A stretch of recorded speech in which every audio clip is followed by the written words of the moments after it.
Welcome to TrueTech Academy. I am your faculty Sudhir sir. APPSC AMA previous years question లో భాగంగా today question is dash is mounted between the engine and gearbox. మనం transmission system అనే topic చెప్పేటప్పుడు క్లచ్తో start చేసుకుని clutch, gearbox, propeller shaft, then after differential, then after rear axles, rear wheels వరకు మొత్తం ఉన్న పార్ట్ని మనం ఏమంటాం సార్ అంటే మొత్తం పార్ట్ని ట్రాన్స్మిషన్ సిస్టమ్ అంటాం. అయితే ఇక్కడ ఇంజిన్కి మరియు గేర్ బాక్స్కి సెంటర్లో ఏముంటుంది అని క్వశ్చన్ ఫ్రేమ్ చేయడం జరిగింది.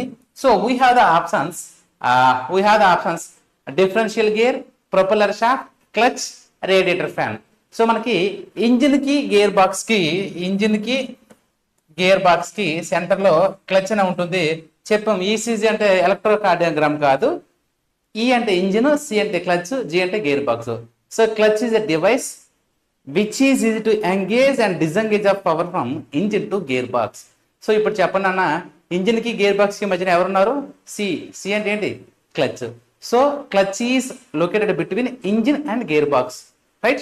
So your answer is option C is the correct answer for this question, right? Thank you.